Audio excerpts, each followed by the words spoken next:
Bismillahir Rahmanir Rahim. Respected guests, ladies and gentlemen, good evening and welcome to this lecture in the series of Al-Furqan lectures on Islamic heritage. Tonight's lecture will tackle an interesting topic. It promises to be an insightful overview on the rich and diverse artistic and aesthetic aspects of certain aspects of Islamic heritage. We have a very respected guest speaker tonight. Sorry for the delay. We expected a bit more people, but I think the weather didn't help much, the rain. But anyhow, usually these lectures are recorded and they will have their own impact. So again, thank you for being with us tonight. Before I give the floor to our keynote speaker, I would like to invite our chairman, Mr. Sharaf Ahmed Zaki Amani, to welcome you and say a few words. Please, Sharaf. Thank you very much, Sali. Bismillahir Rahmanir Rahim, honorable guests and friends of the Al-Furqan Foundation. I am extremely excited to welcome you to this exceptional lecture tonight, a rare opportunity to deepen our understanding of the sophisticated beauty inherent in Islamic art. Now let me start by saying that the Al-Furqan Islamic Heritage Foundation has long recognized the pivotal role that Quranic studies have had in enriching our grasp of the Islamic cultural heritage. And over the years we have devoted numerous topics, articles, publications, training courses and conferences to exploring the Quran's multifaceted aspects. This lecture continues that commitment, reinforcing our mission to delve deeper into the historical, artistic and spiritual layers of Islamic scholarship. Now this evening we will explore the stunning world of carpet pages, those masterpieces of detail and geometry that adorn the classical Quranic manuscripts. They are revered for their breathtaking complexity and vibrant use of color. These pages do far more than just fill spaces. I would say they are more than just art. Many believe that they mirror the divine design that the Quran itself marvels at, which reminds me of the surah, the holy ayah in Surah Al-Mulk. Bismillahir Rahmanir Rahim. الذي خلق سبع سماوات طباقا ما ترى في خلق الرحمن من تفاوت فارجع البصر هل ترى من فطور. Sadaqallahu al-Azim. This verse challenges us to find imperfections in God's creation, just as the artists of these manuscripts and illuminations strove to reflect divine perfection with every stroke. So tonight's lecture, therefore, is not just about art.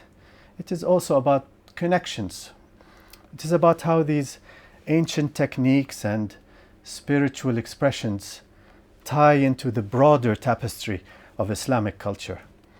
I would say a harmonious balance that links the divine creation to the Holy Scriptures, as it does link calligraphy to architecture and textile to woodwork.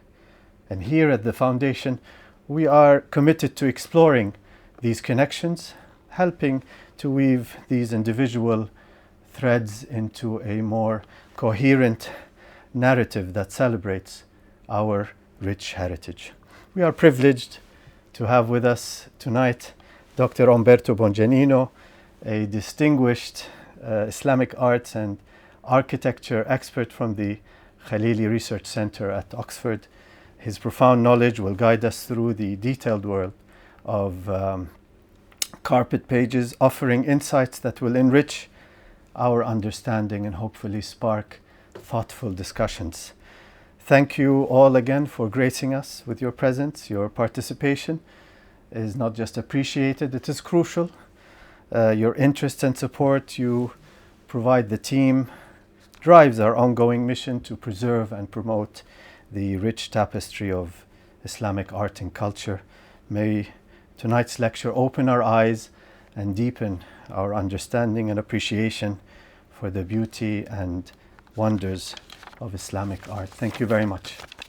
Well, honorable guests, although, as you know, Al-Furqan's main study focus is on the Islamic written heritage, i.e. the Islamic textual heritage, from time to time, as you have seen in the past, we do tackle other aspects of Islamic heritage, such as different aesthetic aspects that are found in the Islamic manuscripts, including the Quranic manuscripts, namely the gilding, the illuminations.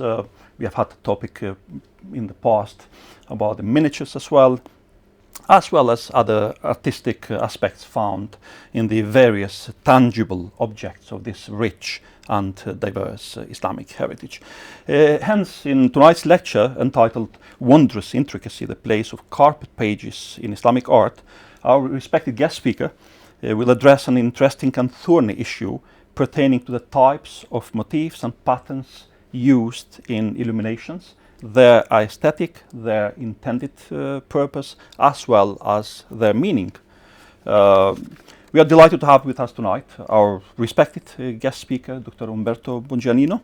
Here I give you a very brief about him. Umberto is a departmental lecturer in Islamic art and architecture at the Khalili Research Center at the University of Oxford.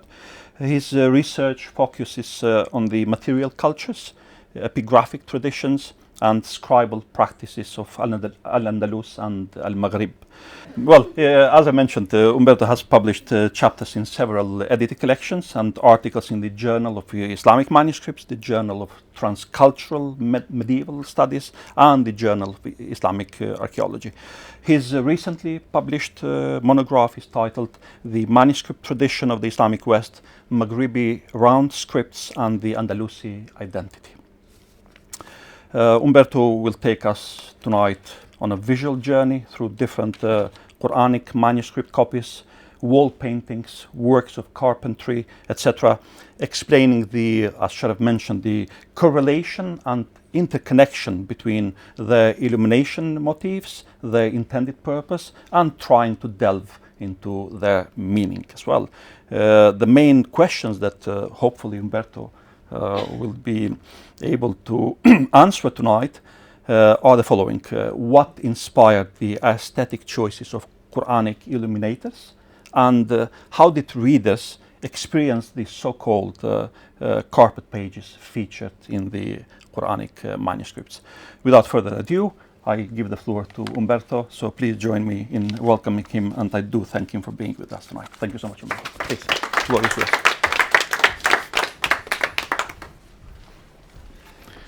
Thank you very much for your kind introduction and for your wonderful invitation. I'm honored to be here. And in fact, after listening to your beautiful words, my lecture will be probably just a footnote to the concepts that you've already expressed so eloquently. Yes, I do work mainly on the Maghrib, on the Islamic West, Northwest Africa and Andalus, but the things that I'll be talking about tonight I think can be applied more broadly to the visual culture of the entire Islamic world. I use the term carpet pages. I borrow it from the tradition of Western manuscript scholars. In fact, carpet pages is a term that was invented for insular gospel books in the 19th century, stuff like the Book of Kells. And I'm applying it to Islamic manuscripts, but as you will see, these geometric patterns and also the aesthetic that underlines them has little to do with carpets. There are links with textiles, however, that we will explore, and of course architectural decoration. So this topic that sort of sprang to my mind when I was invited to give a talk is thorny, and that is because Islamic art historians like myself are faced with the considerable problem of having virtually no written sources mentioning, let alone discussing Quranic illumination. The technical treatises that do survive will tell you how to apply gold leaf, how to make different kinds of gold ink, other colored pigments, but they're silent on the types of motifs and patterns that are used in the illumination. They're silent on the aesthetic, on their intended purpose, and of course on their meaning.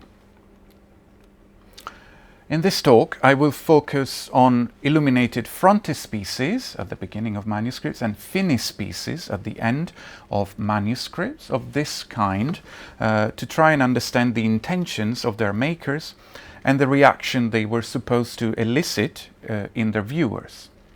And this is a single volume mushaf on parchment made in Seville in the year 624 Hijri, so 1227. This kind of full-page compositions are equally found in small Qurans for personal use, such as this one, which is only 22 by 19 centimeters, but also in very large codices that were endowed to mosques, presumably intended for public use and display. And here I'm showing you one of the Maghribi treasures of the Topkapi Palace Library, in which each folio measures 58 by 46 centimeters. So this is one of the largest Quranic manuscripts ever survived from the Islamic West. And here you can see its illuminated frontispieces. Illuminated frontispieces and finispieces seem to have been regarded as somewhat of a necessary element, no matter the size, prestige or function of the manuscripts. This very small one, I believe, had more of a talismanic purpose, while this very large one, and this is actually in scale, so you can see them one next to the other, this very large one was probably endowed to a mosque. Full-page illuminations were inserted at the beginning and at the end of the Quranic text, and they acted as a sort of intermediary between the outer binding and the Quranic text itself, the hallowed rasm of the revelation enclosed within the codex. Were they intended as symbolic thresholds between dunya and deen? We simply don't know, because no source will ever tell us. Now, if we wanted to draw formal comparisons between the geometric repertoire of illuminated frontispieces and other artistic idioms in Al-Andalus and the Maghreb, probably the closest one would be with wall paintings, such as these, because as an art form, this is perfectly two-dimensional, just like manuscript illumination. However, in this case, we're faced with a very similar problem in that the sources are also silent about this kind of wall paintings. And here I'm showing you painted dados, the lower part of the walls of 12th century private homes on both sides of the Strait of Gibraltar. Here at the top is actually from Seville. These were excavations carried out. No, sorry, the one at the bottom is from Seville. There's part of the screen that is not visible, but anyway. Excavations carried out under the great Al-Mahad Mosque of Seville unearthed this kind of wall painting. And this one is from excavations carried out underneath the prayer hall of the Qarawin Mosque in Fes. You can see that it's very much the same kind of aesthetic. Some scholars have tried to interpret these decorative patterns and their aesthetic underpinnings as carrying symbolic connotations or exoteric meanings, but in the absence of textual evidence, these hypotheses cannot be effectively verified. It is true, however, that sometimes these patterns are interspersed with invocations to God. So in these remains of a 12th century painted dado in Alcira, which is not far from Valencia, we can still read Al-Mulk Lillah here, and Al-Izma Lillah here. And these inscriptions seem to reveal the desire to convey the underlying notion of God as the ultimate aesthetic agent, the creator of beauty, pleasure, order, and to invoke his name as part of the decoration of one's home. Remember that these were private homes. This Quran, though roughly contemporary, may have been read and used in a domestic context, such as this very house in Althira. It has the same kind of patterns, and then we know that this Quran was made in Valencia in 1199, so these were very much the same years and the same region. If we want to dig deeper into how intricate geometric patterns functioned and were perceived in the medieval Maghreb and Al-Andalus, a more relevant medium to explore is woodwork. And that is because works of carpentry, and in particular minbars, are occasionally described in the sources. And here is the famous Almoravid minbar of the Qutubiyya Mosque in Marrakesh. Obviously, here we enter a realm where techniques are more elaborate and varied than simple mural paintings, and a third dimension is added, that of naqsh. And remember this word naqsh because it will pop up regularly in my lecture. Naqsh, as you probably all know, relates to carving, but it is more than that. Naqsh is the art of variegated patterns, that is polychrome and composite designs, anything that is not monodimensional, essentially. In his seminal book, Aesthetics in Arabic Thought, José Miguel Puerta Vilchez discusses the Kitab al-Manazir of Ibn al-Haytham and the creation of what he calls an Arabic universal theory of aesthetic visual perception.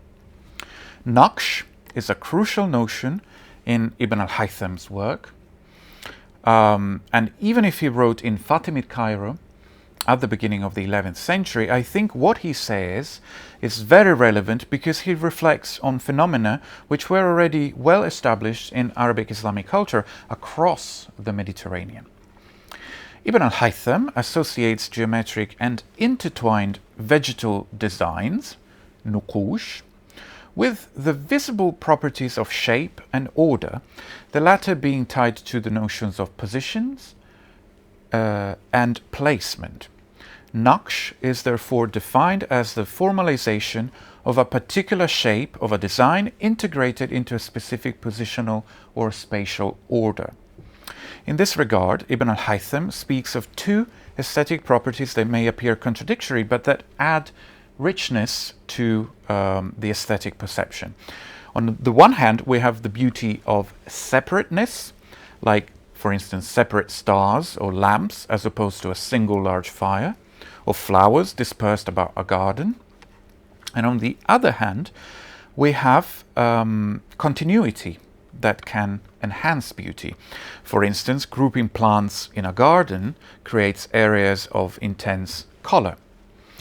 This seeming paradox can be resolved by recourse to a middle ground between the continuity and separateness of forms. In Naqsh, a proportional relationship will distribute separate elements over a surface while maintaining the unity of the whole. In Ibn al-Haytham, as well as later sources, the primary meaning of nuqush is that of variegated designs or forms, engraved or painted, with geometrical or floral motifs, decorative rather than imitative or naturalistic. Nuqush, then, is understood as a technical complement to naturalistic painting, but above all, it is a group of decorative practices connected to takhtit, and takhtit is line drawing. Ibn al-Haytham uses not the vocabulary of artistic representation, tazwiq, suwar, tamathil, but rather nuqush, takhtit, tartib, which is order, and tanasub, which is proportion, to speak of the elements that make objects beautiful. It is with Ibn al-Haytham's concept of naqsh in mind, I believe, that we can begin to understand the aim of Andalusi illuminators, to create order and harmony from a bewildering array of different shapes, colors and textures, in order to generate beauty and elicit pleasure in the beholder. It is also worth bearing in mind that concepts such as tartib and taqsim are mentioned in medieval ekphrastic passages that describe woodwork and marquetry, as we shall see in a minute. And also worthy of attention is the remarkable stylistic continuity in woodwork from the 20th century onwards. In here I'm showing you early 12th century, late 12th century, and then we jump to the 14th century. And this stylistic continuity, I believe, is due to the fact that this aesthetic of naqsh rested on very solid theoretical premises that postulated the attainability of absolute perfection. So obviously no evolution is possible in the narrow sense of the word as used by Western art historians. And so compare this notion with the commonly held view that Maghribi illumination is conservative, monotonous, or even stagnant. And these are all misrepresentations that would be best abandoned once and for all. In this slide, I just wanted to suggest that Quranic illuminators may have wanted to imitate marquetry.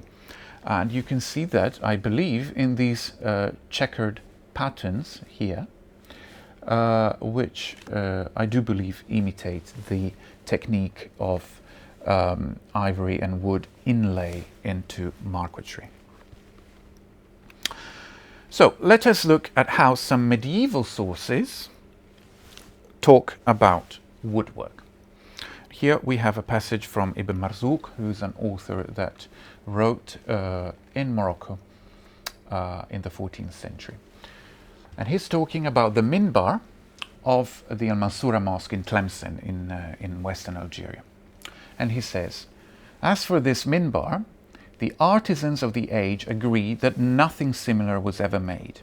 They agree that the minbars of Cordoba and of the Kutubiyya Mosque in Marrakesh are the most lavishly crafted in the world, since the people of the Mashriq are no good at mastering wood carving. So it's a bit of a stab to the eastern Mediterranean.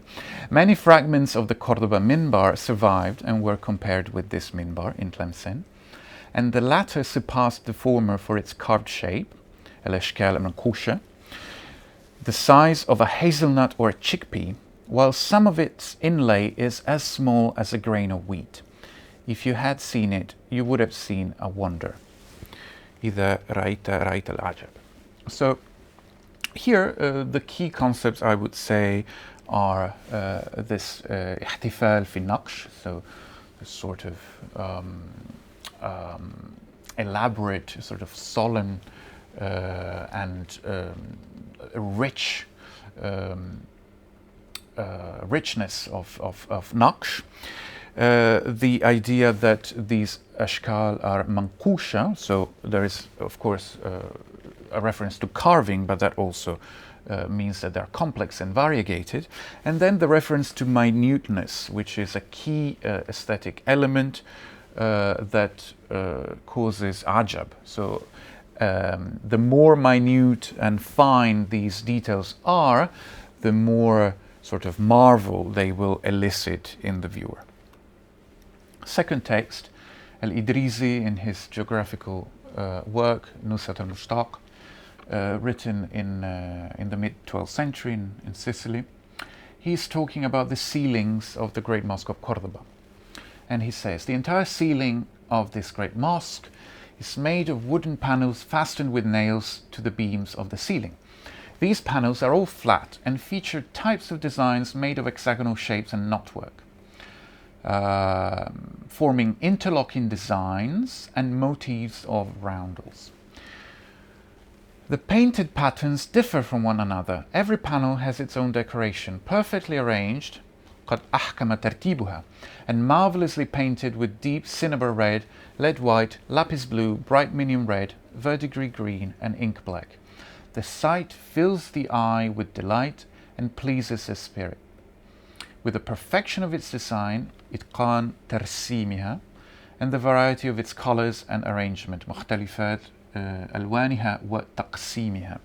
So here we have the concept of interlocking design, this fuss, the concept of polychromy, which is emphasized. Design is, where is it? Tarsim. Tarsim is an interesting word, which of course comes from Narasm. And then an allusion to the separateness of forms. So whenever there are these references to the مختلفات ألوانها وتقسيمها, all these references to the variety, the separateness of these forms that somehow are marvelously brought together into a single work of art. Third passage, Al-Maqari, who writes at the beginning of the 17th century. This passage is about the Almohad Caliph al-Mansur, who lived in the 13th century. He decided to honor the Mus'haf of Uthman by embellishing his binding and providing it with a mechanical cabinet that would open and display the Mus'haf to the faithful inside the Qutubiyya mosque. And Al-Maqari writes, the Almohad Caliph al-Mansur and his family gathered the most skilled artisans of the most ingenious artists from the capital, Marrakesh, and all the lands near and far, mastering the best among the goldsmiths, the jewelers, the decorators, the carvers, the inlayers, the carpenters, the painters, the draftsmen, and the bookbinders.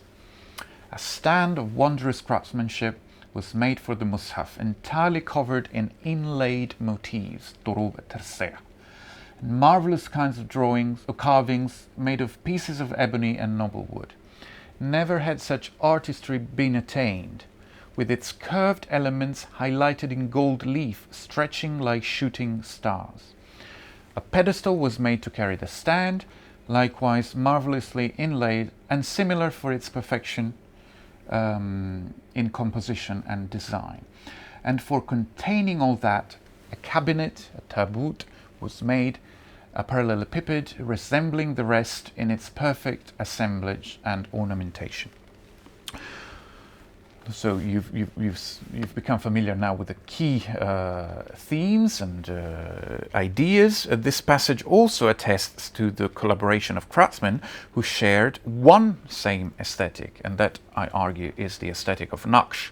So that the binding of the Quran matched the stand matched its pedestal, the pedestal matched its cabinet, and all of it became a unitary work of art with a single underlying principle. So, moving back to Qurans, here we have it, an example of an illuminated frontispiece from an Almohad Quran, the year 1202. We can see laid out the very same aesthetic principles: polychromy, symmetric arrangement of different elements, interlocking designs, separateness of forms, unity of composition, and possibly also an element of celestial symbolism. The star at the center, if you remember in the previous description, the reference was like the gilded elements looking like shooting stars, and here the illuminator decided to put a star pattern at the very center of the frontispiece. Another important group of textual sources that may come in handy when trying to understand the aesthetic principles underlying Quranic illumination are those pertaining to the crafts of bookbinding. And that is because of the evident similarities in the geometries of manuscript frontispieces and their tooled leather bookbindings wherever they survive. In this case, we have again another Almohad Quran that survives with its frontispieces, and also with its tooled and gilded leather binding. And you can see the very same kind of patterns used in both. In the Maghreb, we do have sources that occasionally describe special book bindings, and they seem to insist on the same aesthetic principles just discussed.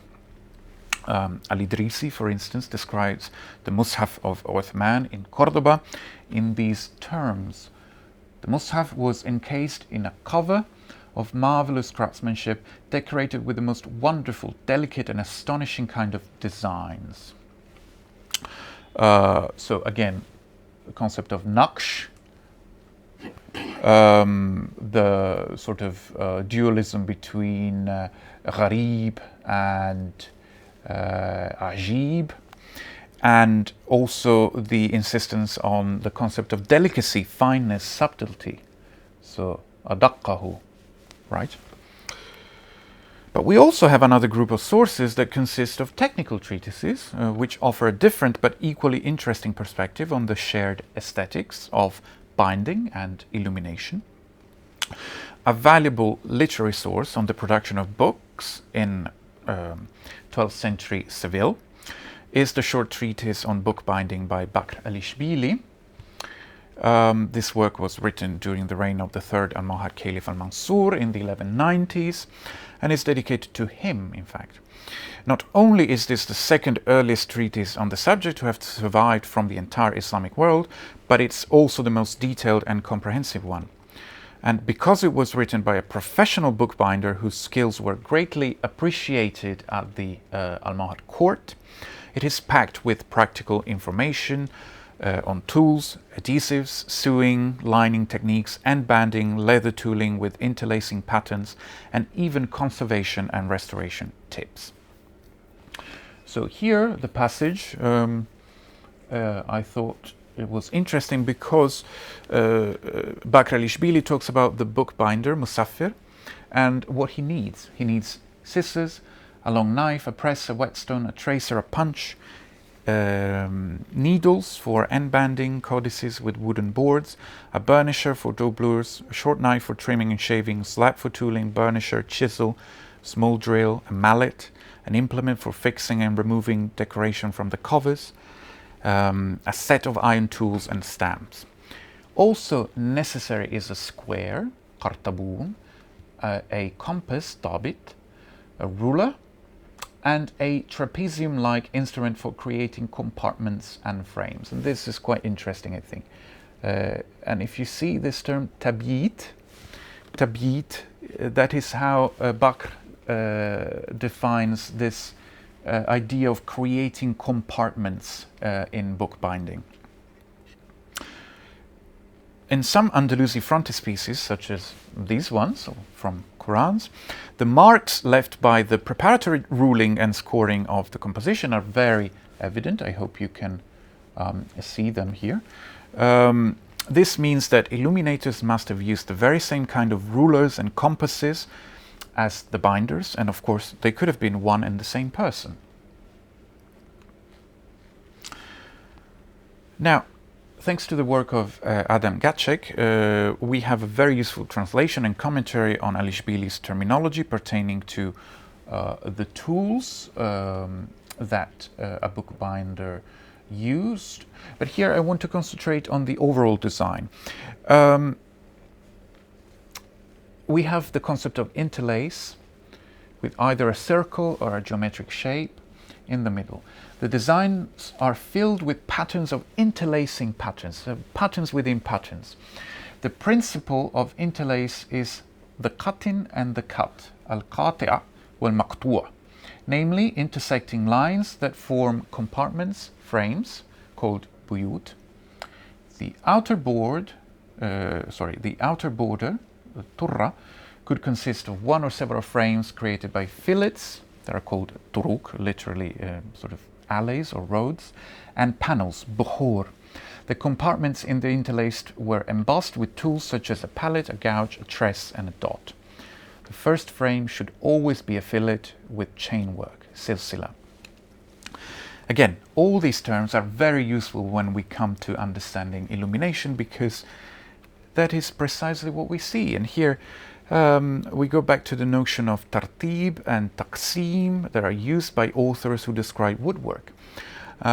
Individual units, these sort of buyut, if you want to call them, arranged to form a whole, and a division between what separates and what is separated, al-qati'a wal-maqtu'a, through the use of fillets and panels, turuq and bahur. This is actually an interesting case because we have the book binding that survives, the frontispiece that survives, and you can see, for instance, the same polylobed pattern that is repeated here, and the silsila work, the chain work around it. One could even go as far as to attempt a transfer of terminology from binding to illumination, where we find the very same motifs of borders, tresses, palmettes, knots, florets, interlace, and the fundamental contrast between fillets and panels, turuq and buhur. I could mention, of course, many more media that bear evident connections with the aesthetic of manuscript illumination, and that are also described in late medieval sources. Inlaid metalwork is absolutely there. Ceramic tile work, and here I'm showing you two Marinid examples from Western Algeria. They're both from Tlemcen. This is the bronze gate of, the bronze gate of the Mosque of Al-Obad, and the tile work of the Sahrij Madrasa. This is in Fez, actually, but there is similar tile work in Tlemcen. So perhaps, this is also a good moment to say that we need to shift our focus from Al-Andalus to Northwest Africa, which is a much more neglected field of study if we want to understand these kind of aesthetic. And there is a lot of material like this in Morocco, Algeria, and Tunisia. From North Africa, we also have stunning examples of non-Quranic frontispieces and finispieces, and here is a work of fiqh. This is Al-Bayan wa Tahsil by Ibn Rushd al-Jadd. In the Marinid period, the Marinid Sultan decided to endow a lavish copy of this work to his newly established madrasa, and he commissioned an illuminator to design this incredibly beautiful, intricate page spread at the beginning of the manuscript. So the year here is 1320.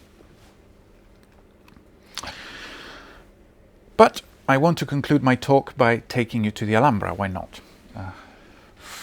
Here we truly have an invaluable primary source for the study of Islamic aesthetics, and by that I mean the poems that are written on the walls of the Nasrid palaces.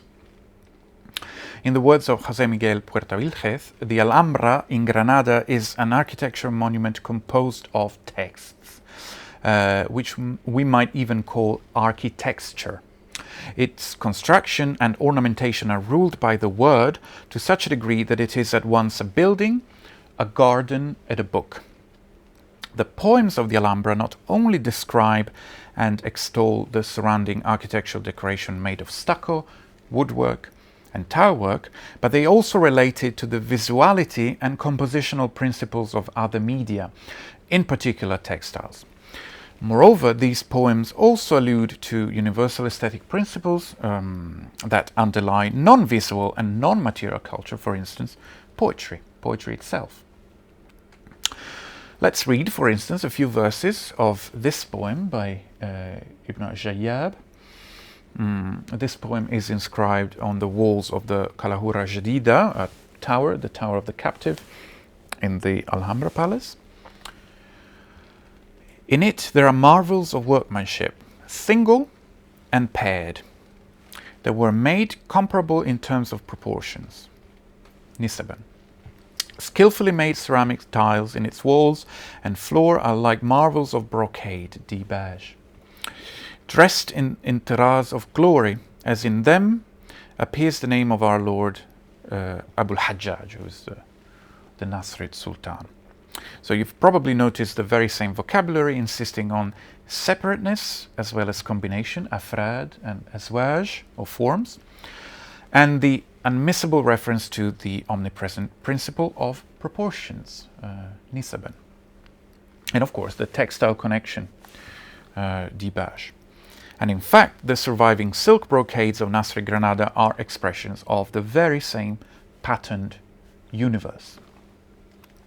Once again, The frontispieces of some illuminated Qurans from the period seem to make evident references to textile interlaced designs. And if you remember, the textile similes in Ibn al-Jayyab's poems explicitly compare the walls of the Alhambra to a royal tiraz, referring to concepts of glory and wealth as befitting to sultans and their earthly rule. So why do these visual references also appear in Quranic manuscripts? Let's read on. Its walls, in them are markings that disarm the most eloquent, and their beauty is ineffable. They surprise, and each part equals another part in proportion. And so it is a poem and a literary work. Muwashshah and musannaf. Wherever you look, there are different designs, nuqush, always either polychromed, muzakhraf, or gilded, mudahhab. So here, let's remark the textile lexicon, rakama, ruqum, of course, related to embroidery. Muwashshah is poetic composition, but it's also a term that refers to the polychrome stripes of brocaded silk. Again, the concept of nuqush. And then the very worldly adjectives, muzakhraf and mudahhab. And you may know that both terms are used in medieval sources and colophons to describe illuminated Qurans.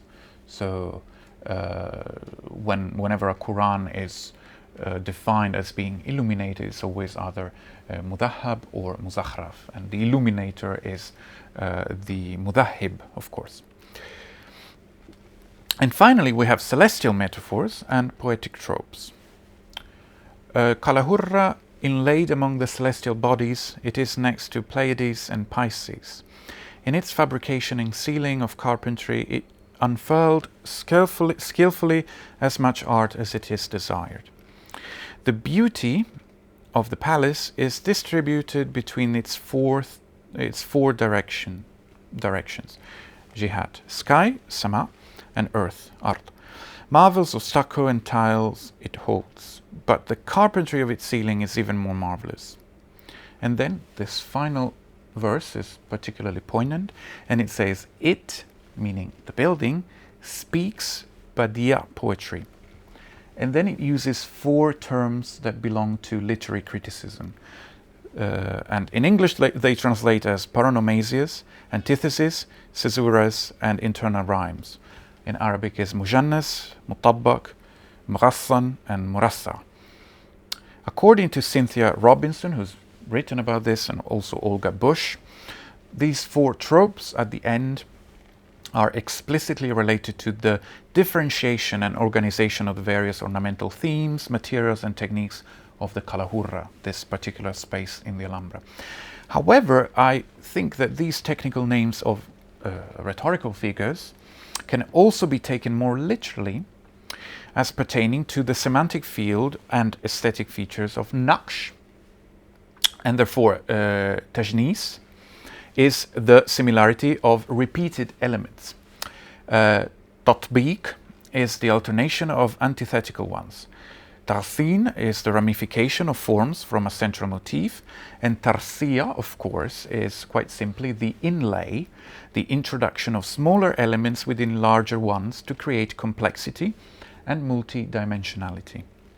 Not only do the four images evoked in this verse match the actual practices developed by craftsmen, they also suggest that the dynamic relations between visual elements may be articulated and understood by analogy to poetic figures, which would have been familiar, presumably, to the cultivated beholders of these spaces.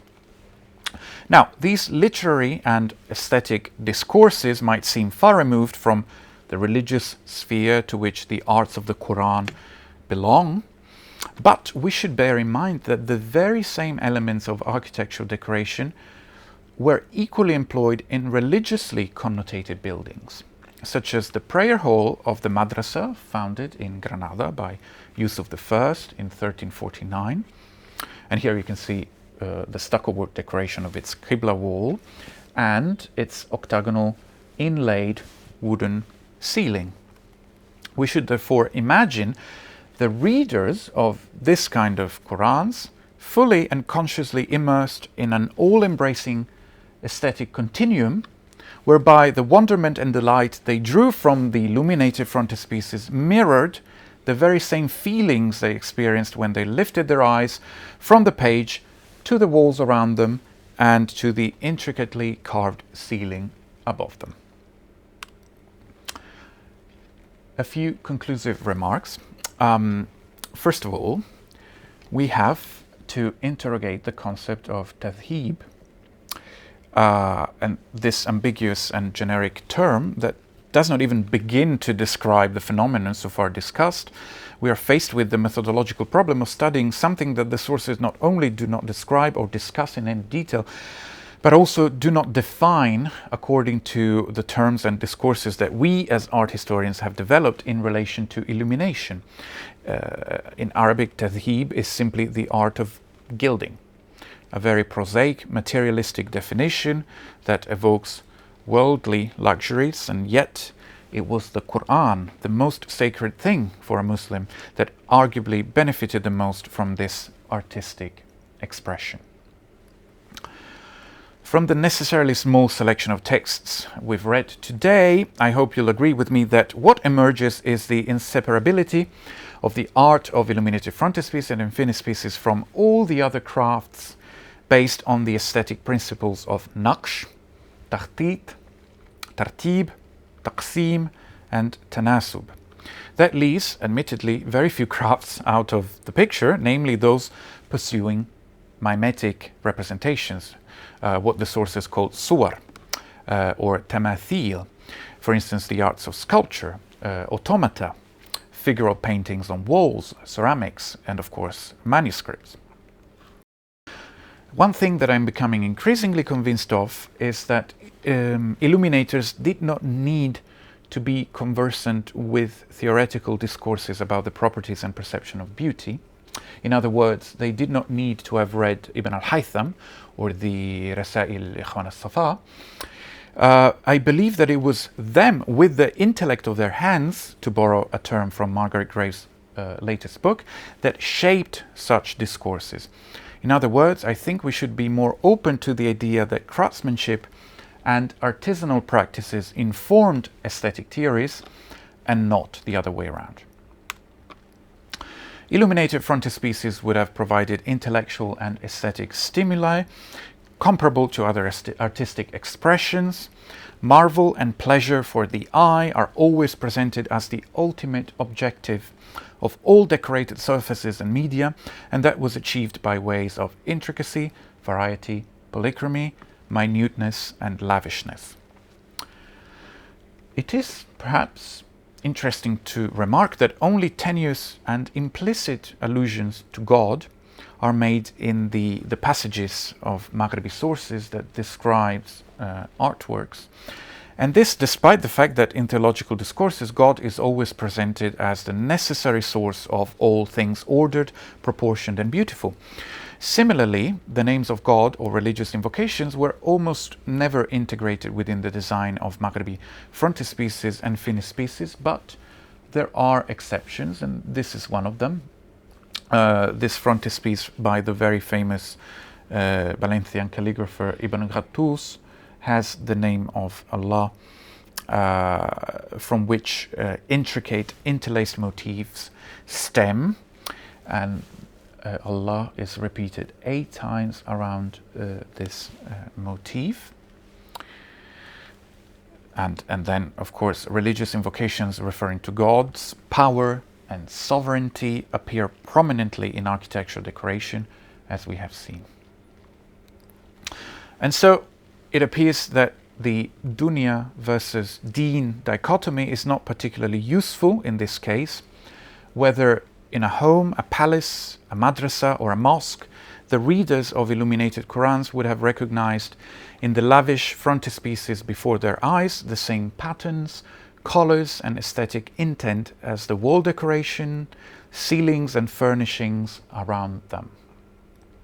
And it is very likely that their intellectual responses to all that were equally informed by theological, philosophical, and literary discourses about splendor and beauty. Thank you very much for your attention.